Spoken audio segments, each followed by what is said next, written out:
Thank you for tuning in to the Afternoon Pint Podcast. Our show will start right after these messages from our sponsors. Hey, Matt. We're thinking of selling our home and finding a bigger place. Oh, really? I thought you guys loved where you lived. Oh, we do. Our family is just growing. With pets. A dog, a cat, 2 guinea pigs, a hamster. And you're planning on getting more? Maybe a goat or a crocodile. Well, I have the person for you. Kimmy Najad is an experienced real estate agent who prides herself in finding the perfect home for her clients. We're just browsing now. I'm not sure if we really need a realtor yet. Yeah, no worries. Kimmy can help you with the comparative market analysis to help you determine the value of your home if you're planning on selling, or help you determine the going rate for the neighborhood you're moving into. She can also work at your pace. Awesome. All right, I'll give her a shot. What's her phone number? On Facebook, Kimmy Najad, Exit Realty Metro. Her phone number is 902-880-8429, and her email is kimia@exitmetro.ca. 902-880-8429. Awesome. Thanks. This podcast was brought to you by Dan Lomas. That's LOMAS of lomasfinancial.ca. Are you a small business owner who wants to keep more of your hard-earned profits and pay less taxes to the CRA? Do you want to plan for a comfortable and secure retirement? If your answer is yes, then you need to talk to Dan Lomas at Lomas Financial. Dan Lomas is a financial advisor who has been helping successful entrepreneurs and business owners for over 2.5 decades. He utilizes customized solutions that can help you keep your earnings, dramatically reducing passive income tax. Dan Lomas and his team will help you transition corporate wealth into personal wealth by utilizing customized executive pension plans. Dan will show you how to convert business wealth into personal wealth in a professional manner. Don't let the CRA take more money than they deserve. Don't let your retirement dreams fade away. Contact Dan Lomas today and let him guide you on your path to financial success. Visit Dan Lomas at lomasfinancial.ca or call him direct at 902-209-0855. That's 902-209-0855. You sound great, by the way. Thank you. Matt, you sound great. I try. Yeah. Okay. Cheers. Cheers. Cheers. Welcome to the Afternoon Pint. I'm Mike Tobin. And I am Matt Conrad. And we're here at Station 6 today, one of our favorite holes. Yeah. Yeah, favorite drinking holes / food restaurants. Establishments, yeah. And who are we with today? I'm John Mullane. John Mullane. Yes, I'm. You want to tell who I am now? Yeah, Is that yeah. proper introduction? I'm a singer and a songwriter, performer. Cool. Man of many talents, I guess you could say, and other than that as well. So, Pleasure to meet you, John. Many things. Pleasure to meet you, too. Yeah. Thanks for coming. We found out when you got here that you're actually from Mahone Bay. Well, living in Mahone Bay. I am, yeah. It's lovely there. Cool. How long have you been living there? So we got a place there around 2018, the end of 2018, but I was still living in the U.S., so we were coming back and forth. Okay. And I came up here full-time May of 2020 when we were masking. Gloves. Right at the perfect time. Yeah, lovely. It was a good time to be up here, though, really, for the isolation. Oh, if you want to isolate somewhere, Mahone Bay is not a bad spot to be. Perfect. I mean, it was really, it was, other than the masks and a few things like that, it was hardly noticeable because we had that Atlantic bubble and, we were able to do a lot of stuff there. Mm-hmm. Yeah, I mean, Nova Scotia did a pretty good job of keeping things like, next to nil for the most part, which allowed us to have certain privileges that maybe other areas that didn't have, kind of thing, with the Atlantic bubble and all that stuff. So, kudos to us. Yeah. So, but from California is where you spend you were spending the other majority of your time. Is that correct? Yes, I moved from. I lived in Halifax for most of my life, with the exception of a couple of brief stints in Toronto. Yeah. And then I moved around 2014. I was mostly living in LA by then, and a year later, all full time living in Los Angeles. And this whole move, I mean, we need to go back a bit further. I mean, you've had a career in music. Yeah. And it's been for a few years. Just even looking at your Spotify, seeing the music was going back a ways. Like, how many years have you been a singer-songwriter? I released, under a different moniker, which is a whole different story unto itself. I released my first album in the early 90s. Early 90s. So, okay. So it's hard to say, but that's like 3 years ago. Crazy, man. Yeah. It really is strange, but I released 3 albums. Then I took a short very small break, recalibrated. And So who was the moniker? Jonathan M. Jonathan M. Yeah, That was your first, isn't that like, sound kind of mysterious? Yeah. Did you have a band then, kind of I deal? did. Or, Yeah. In fact, it was very much at the time. I was like really into like synth rock, and it was like that sort of sound with a lot of keyboards, a lot of computer, and real like live heavy guitar too. It was kind of a nice mix, but.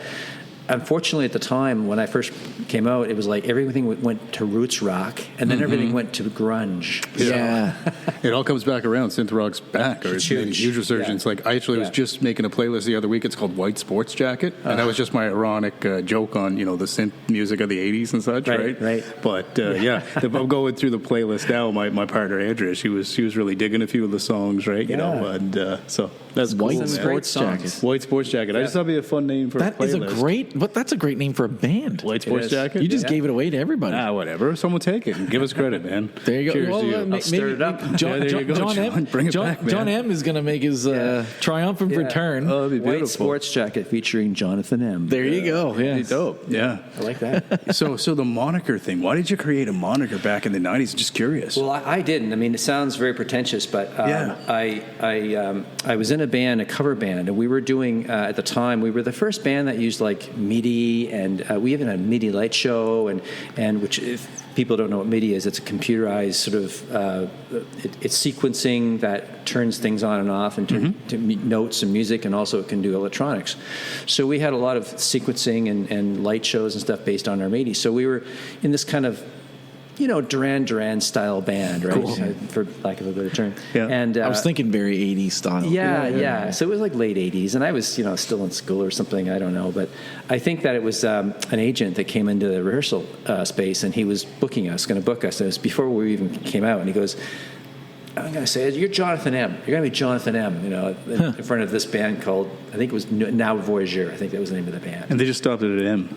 To make it because it was a thing then. I remember, Gowan, Lawrence Gowan. Now he's the singer in Styx, and he had a big career in the '80s. It was just Gowan, and then in the '90s when it became like you couldn't really do that anymore. It was call me Larry Lawrence Gowan, so Larry Gowan. So it became more real, I guess, later on. But a lot of those types of names happened in the '80s, and I guess I just got stuck with it. It is what it is. So did you tour that initial band? I'm sorry I will stay there for a minute, but did you guys? That was like a cover band mostly. So it was. We toured around the Maritimes, basically. Yeah, cool. Played a lot of shows here in Halifax? Several, yes. Yeah. Yes, we did, and clubs that don't even exist anymore. Oh, yeah. The club scene has changed so much over the years. Very much. Yeah, I mean, even just over the last, 5 years. Oh, my gosh. It's changed even since, you went to California, came back, the downtown quarters probably changed on you. We were chatting about that, and I sometimes I don't recognize the city. It's so strange, and it's it's very weird. It's a weird feeling. Honestly, all my favorite places are pretty much gone. I almost feel like I'm cursed or something because, Rogue's Roost was one of my favorite, kind of drinking holes. That's gone. What's it called down there? What was it? The name's even escaping me now there, but anyway, there's just a few places. There's 3 places that became my place, right? And then they just kind of end up disappearing after a little bit. The Frigate was another one. That was a great big music venue. Yeah, the Frigate was good. But even some cafes and things like that disappear. I really like the Humanity Cafe. Oh yeah, that's too bad. And they were had music there on Friday nights for. Did they? They did. Yeah, it was kind of an music, thing. Poetry slams, and all that kind of stuff. Yeah, I guess that's true. I mean, they always had paintings and stuff like that up, and artwork and all that stuff. And I just went for the gelato. Yeah, proper thing. Yeah, fair enough. Yeah, there you go. Yeah, but so you get into music. You're doing the synth rock movement, and then that kind of dissipates, and you step away from music for a while. When you stepped away from music, what did you do? Well, it was kind of a forced step away. So I was sitting on my couch one day, and I had my one ear started ringing quite loud, and I said, that's really weird because I'm not listening to anything right now. I've been to the band, and I noticed a dullness in the hearing. So I basically had some hearing damage. I think it might have been from a recording session a couple of days before that. So for a while, I could not listen to any loud sounds. Wow. Okay. And it was this ringing was like I wasn't used to it, so it was driving me crazy. I never really had that issue. Like a lot of people get tinnitus, is what it's called. Right. Yeah. After concerts and stuff, it does show that there's temporary hearing damage. And you would have got at a young age then. Yeah, too. yeah. Like how old were you? 30 or something. That's kind of yeah, that's a really young age to get that. So it was not. It was not pleasant by any means, and so I had to learn how. There's no cure for it. I had to learn how to live with it, and if basically once your brain trains itself to not notice it, you're fine. But it takes a while to get there. But I also have something called hyperacusis, which means you're very sensitive to any sort of sounds or high pitched sounds. I remember the water running in the sink, and I couldn't handle it. Isn't that strange? Wow. Yeah. So it was terrible time. So during that time off, is basically you had to basically get used to that, because I mean I imagine being a musician with a ringing in your ear constantly is probably incredibly difficult. I mean, could I continue on? I had to ask myself those questions. So at the time, I was, and I mentioned about a man of many talents, and I'm humbly saying that, but I did have I was a tennis teaching pro at the same time. Oh, no way. Yeah. So I was kind of doing that in it. So if I had something big going on in music, I'd be able to walk away from that because I was kind of self-employed. Okay. So I was able to tour and then come back to that as I needed to. But I was doing it at the time, so I just kind of I'm just going to have to focus on that for a little while. Yeah. Just let my ears heal. And then it was a couple of years after that, and I recorded another album under the Jonathan M name. But then it was like, there was no real guitars. It was kind of more of a funky sort of soulful album, which is cool. It's great, but Now you got the old stuff up on Spotify? it might be. There is probably some stuff. There probably is some. I think there is some Jonathan M stuff. I think there's a Spotify Jonathan M page. I have no idea how it got there. Wow. So Okay. it's not me, but it is me, I guess. Well, yeah. Well, hopefully you're getting money from it. It doesn't really matter. It doesn't really matter on Spotify. 0.2 cents a stream. Yeah, a lot. Exactly. But it was the type of thing where and it's funny because I've never had this conversation for a very long time, so it's kind of interesting that we're revisiting it. But I met up with a manager friend of mine she was a music manager, a radio promoter, et cetera, and we had a meeting to kind of rejig my career once I was kind of over this and I recorded the last album.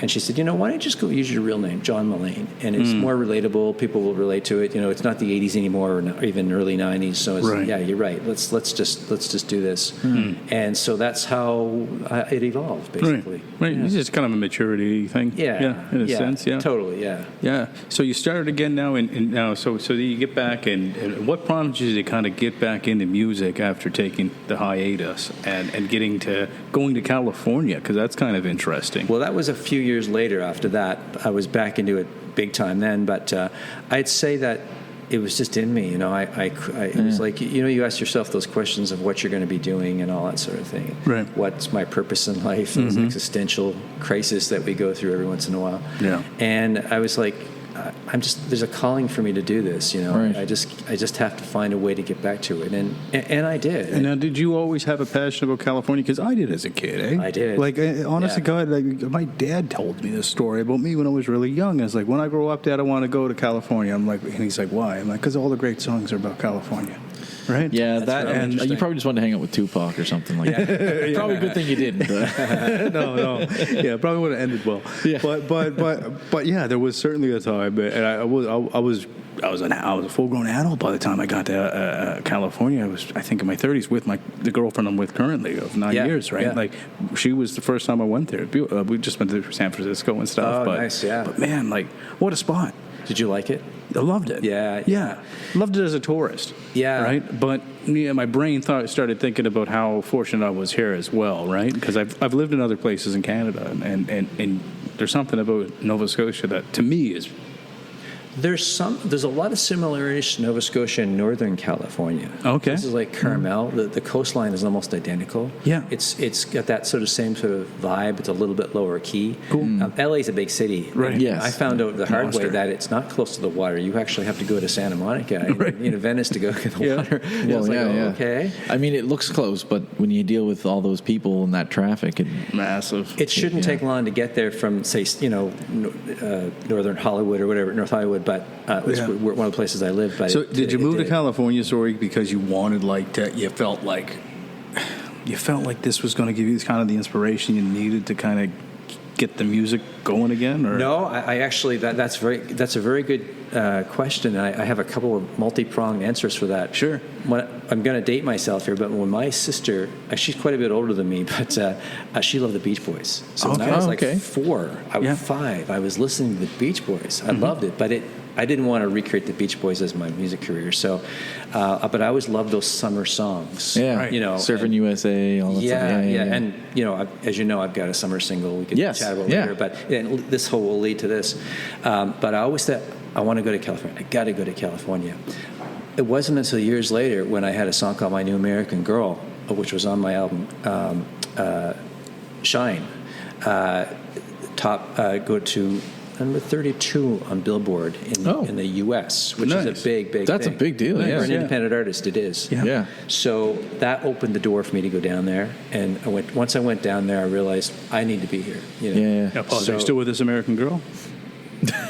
It was pre-American Girl, actually. It's an American Girl now that I have, but not before that. Okay, so you manifested it. I kind of did. Yeah, there you go. Yeah. Cool. Yeah. So it was a real full circle story, but I always wanted to go to California. Yeah. In my deepest, darkest moments, even wondering about what I'm going to do with music, it still was a little tiny spark inside. Yeah. And like you, I just felt like I had to get there. It just took me longer, and I was a late bloomer when I had a top charting single. So it's cool. but it's fun. Yeah. Just to get there, it's just you want it's something you want to do your whole life, and I mean the passion of an artist never stops. It's just they're withering. You feel like it's withering away if you're not using it or utilizing it, right? It's totally true, and what I found when I went there, and I went to New York and all these different places that I'd not really been before. I found that the people there, like it's the musical community in Los Angeles was really open and fun, and, cool. and Good. great guys and great players. My guitar player, actually, in my band, like I established a band there when we did some shows. His name is Rob Bonfilio, and the 6 degrees of separation there. He's married to Kearney Wilson, which is Brian Wilson's daughter. Whoa, that's weird. And I mean, he's his own great artist. He's a great songwriter, great singer. He's released albums, but now he plays in Brian Wilson's band when they tour. Cool. No way. So Wow, that's really cool. We didn't connect on that level. We were just playing together with my stuff, but I thought that's so cool, and that's what California is like. It's a small musical community, even though it's big. I feel like, I mean, I haven't been there, you've been, but I'm hearing Nashville's kind of like that now. I've been to Nashville too, and Nashville's absolutely like that. Yeah. Nashville's kind of like it's bittersweet. Because you go into one bar and you're like, that's the best band I ever heard. Yeah. And then you go in the bar next door and you're like, well, that was the best band I ever heard. and you're going door to door, and then you actually see like hyper competitiveness of this super friendly place, right? Yes. Where the artists are making nothing, they're passing the boot around for change, and you're like, it's happy and it's sad, it's all the things, right? It's a great place, and it's also like, right? It's true. Did you go to any of the songwriter circles there? No, the Bluebird or what? No, we were going to try, and I don't think it happened. Yeah, I just Well, there's even ones there that are in different places, and they're run by people, like they're actually organized, and you've had to sign up for them. And I was staying in a hotel where there was one there, and I was thinking, should I do it? But it's not like should you do it, like could you do it? Because literally this list is really long. And the people on there are really, really good. Like it's not like amateurs. It's really good people playing for nothing in like an open mic almost. Right? Yeah. And that's what it is. It's kind of like feast or famine down there. But it's a great. I like the vibe down there a lot. So. And how the variance. Like don't go to Nashville thinking you're just going to hear country music going door to door. No. I saw actually. It was funny. We went on a side quest. My brother's a big musician. Big into music as well, and. He had like kind of our itinerary mapped out, so we saw like bluegrass and hillbillies, and then next night he wanted to see this, but one night he wanted to go see a Rolling Stones cover band, and I was like, I love Rolling Stones, but I thought a cover band could never do them justice. But and naturally it was pretty close. It was pretty good. Like these guys were fantastic, right? I was pleasantly blown. My mind was blown, right, of how much this dude could emulate Mick Jagger. It was on a whole new level. There's a lot of rock musicians that live there. Yeah. A lot. And it's quite a variety of music there now. It's not what it used to be, years and years ago. It's just country, as you'd say. Yeah. So for you now, getting in, back to you. So California, you started making this new music. Now, I listened to the newest EP you released there. You released in 2023 by the looks of it there, right? Last June, Yeah. So it's great. Like, I noticed a real positive vibe here, right? There wasn't much... I think I pointed out to you there was a little bit of sadness to the song, melancholy. Yeah. And one of them was a Neil Diamond cover as well. Yeah. Hello Again. Yeah. Hello Again, right? Which I thought kind of resonated in the sense of a comeback and the sense of a resurgence, which I thought initially you wrote, and then you pointed, no, that's a Neil Diamond cover. Yeah. But it kind of like we did a little musical. Film almost when the pandemic, we called it Hello Again because it's kind of reintroducing yourself back to your hometown sort of thing, Right. And then back to the Sun Summer song. That's a fun song. That's a song that just that draws on all those Beach Boys influences, and it's that fun, happy, upbeat song. And I wrote it with another songwriter friend of mine, Jim Geltzer. He's in Toronto, so we go back and forth with files and stuff. And so we demoed it in 2022, and I thought, I think this is about right because they were sort of starting to come out of this pandemic. People maybe are ready for a happy, fun song, maybe a summer song. It was a little late in 2022. We wanted to get it out early, so we released it last year and shot this really cool, fun music video. So you shot that in California, and you won a music video award for it. It wasn't shot in California. Oh, no. Where was it shot? Shot in Bayswater Beach. Oh, no way. So here's another funny story about that. That was during the week of wildfires we had here. Okay. And we only we were supposed to shoot 2 days. We had to cancel one of the days. Yeah. And then we shot 2 days almost of footage into 4 hours in Bayswater that evening. But we used a lot of vintage footage. And you kind of clipped it in, I noticed. Yeah, so it is California. Even some of the Muscle Beach movies, there's a couple of actors in it from that. Yeah. And from the 60s. So it's got this really cool, fun vibe. Yeah. And we recreate, here's another thing, my spouse, Susie, she's in the first beginning of it, just before the music plays. We took that. Is she the one in the swimsuit at the beginning? Yeah. Okay, right on. Yeah. And we took that from, and listeners can check this out. Eric Carmen, who is unfortunately just passed away recently from the Raspberries, and he had a big solo career. He had "Make Me Lose Control." That's a song, and that was a summer song in the '80s, and it sounded like the '60s, sort of. And he had the same intro. We took the intro and recreated it, but it was an '80s blonde. We turned it into Susie into a '60s blonde. I'll tell you, I'm trying to think of who the song reminded me of. Is she really going out with him? Who's the guy that sang that? Joe Jackson. It gave me the Joe Jackson feeling, man, at the beginning, 100%, right? Because I remember my dad listened to those records, and every once in a while your dad plays a record, and you're like, okay, that one's good. And Joe Jackson was always one of those ones that was like, all right, I like that one, Dad, yeah. It's got that walking bass line coming at the beginning. And, eventually Joe Jackson reminds me, like, if you look at, like, Green Day is totally Joe Jackson, like evolved or changed or like distorted, grungy-ish, a grungy Joe Jackson. Like there's Mike's music class, a very uneducated. I also want to point out the fact that you confused Bayswater Beach with California. So shout out to Bayswater Beach. Yeah, really. That's a great door. I totally thought it was California when I seen it. Yeah, it is a great beach. Couldn't have told the difference looking at the nice white sand in the video and everything. Right, it looked all the beautiful. best beaches are in the southern like the southeast Nova Scotia, man. Those are some of the best beaches. Like, speaking of California, like I've gone to some beaches. Like, we got one nice that's close to my house, but if you go too far, you start seeing nude people. That's right. And it's not the kind of nude people you want to see. It's a nude beach, but it's kind of like the scary. Yeah, Crystal Crescent. Yeah. It's like the scary nude people. You're like, you just run back. If you go down, like when I was thinking, we went down. My wife and I went for a couple hikes and stuff like that, and I was always amazed. There's a Gaff Point, it's a nice little hiking spot there, and I've gone there. I think we've done it 2 or 3 times, and every time I go, I must forget because we do it like we space it out like once every 2 years or something like that or whatever. And every time I go, I say to my wife, I'm like, I don't get the phone. I'm like, man, the waves are huge here. It's like, it looks so awesome. It's so beautiful. She's like, you did the exact same thing the last time we were here. You took all these videos, you took all these pictures. I'm naturally drawn to the ocean, right? Yeah. There's something about, like, I could sit next to the ocean and listen to the waves with drinking a beer, and I would be in complete, like, euphoria, right? Yeah. And totally. So this place we go down, and like we're going on this hike. It's a beautiful hike, and the waves are huge. And I was like looking out, and I was like, why is nobody surfing here? These waves are probably the biggest I've ever seen in Nova Scotia. I know lots of people go to Lawrencetown. Yeah. These were bigger, honestly. So like I can see like some of that, a little bit of that confusion, because it's like the beaches down in southern.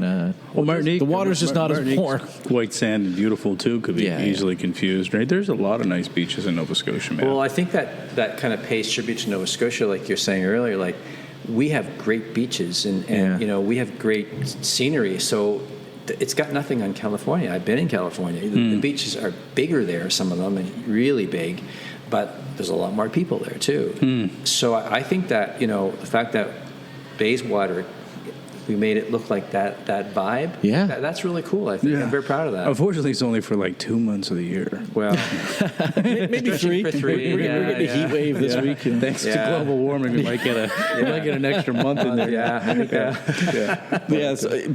gonna have to go. I watched the video, and I'm going to go back and watch it again, just because I'm sitting here thinking, like, okay, I just assumed it was in California. Yeah, totally fooled me, man. Yeah, that's awesome. Well, job well done. That's good. Yeah. Well, thank you. And again, like. And what was that? What was this? A music award thing? How did that work? So, how did you get into so that? there's something called the California Music Video and Film Awards. Okay. And in fact, when I was living in California, they started up, and I think I entered a video the second year. Yeah. And they're based in San Francisco. And they have a music video show. It's funny because it's a retro thing, a music. That is retro, because it's awesome, actually. Yeah, very awesome, and it's like a lifestyle music video show, and so and they're broadcasting that show on PBS stations across the country. So it's really very cool. So my video for Born Beautiful won an award that year. That was 2018, and then it's basically, you don't have to be from California, even though I lived in California. But if you've got music that is from, like, reminds you of California or has that theme, which this one definitely totally does. did, yeah.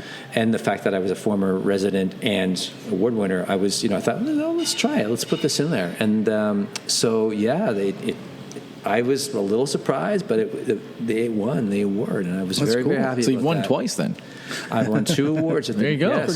Good, yeah. And the Born Beautiful has been shown. People have been saying, I saw your video on PBS the other day. So wow, that's pretty great exposure. Really, yeah, exactly. So.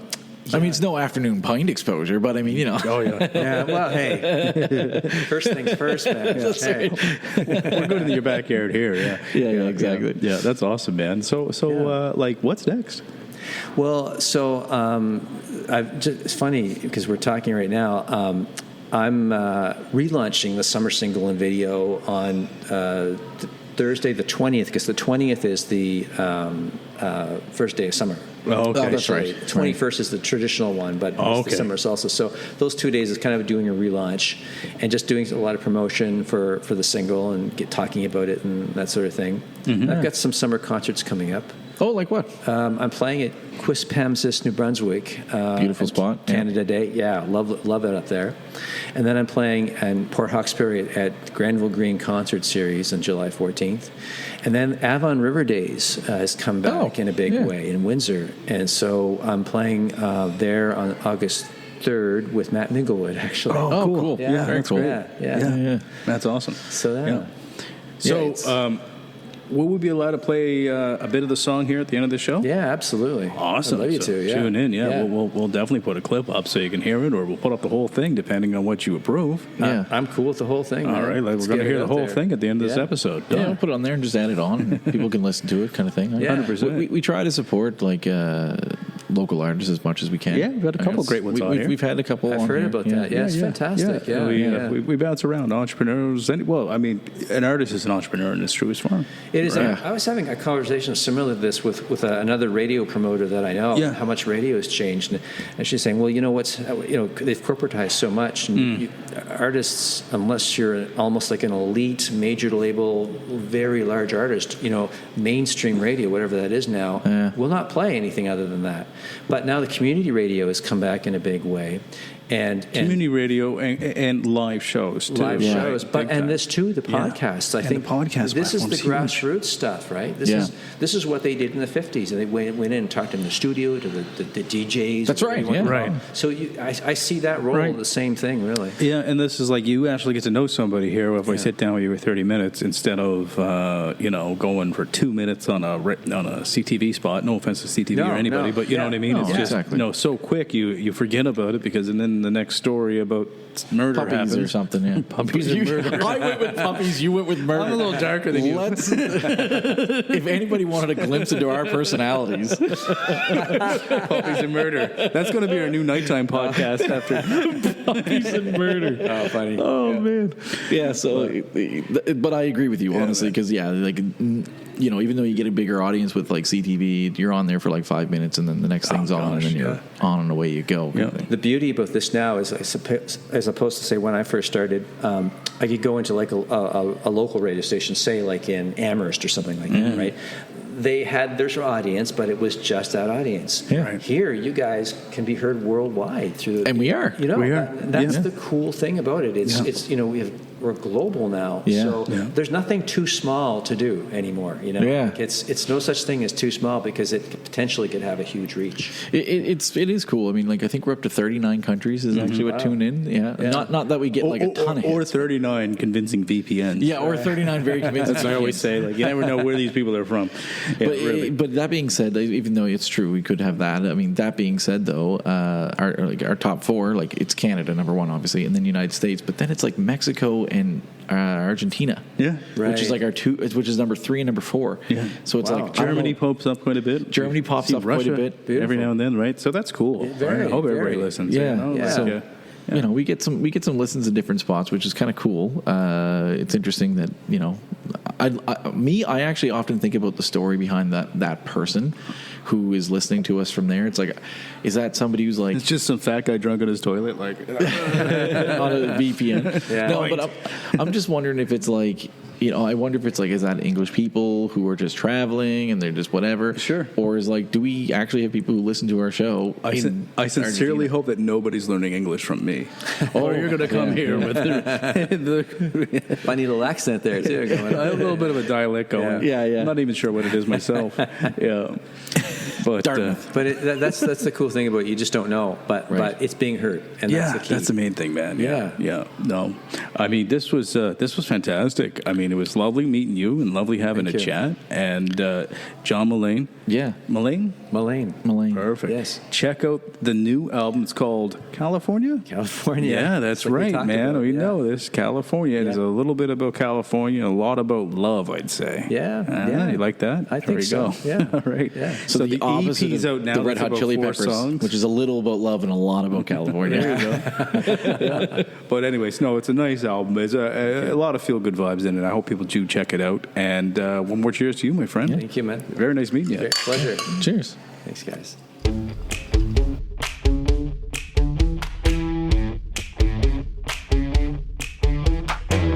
Walking down the street, I see it everywhere. Summer's already here, and we're feeling fine. Drive around in the vest with the top down, and turn the radio up. It's 2 up tonight. In the sun in the summertime. These are the good times. In the sun in the summertime. Everything is so fine. We'll shine every day. Surf's up, way up. We're catching a wave. Lying on the beach in the sweet summer air. Sitting round the fire, singing hey, yeah. Everyone's having fun, living life without our care. In the sun the summertime. These are the good times. In the sun, sun, sun in the summertime. Everything is so fine, fine, fine. We'll shine every day.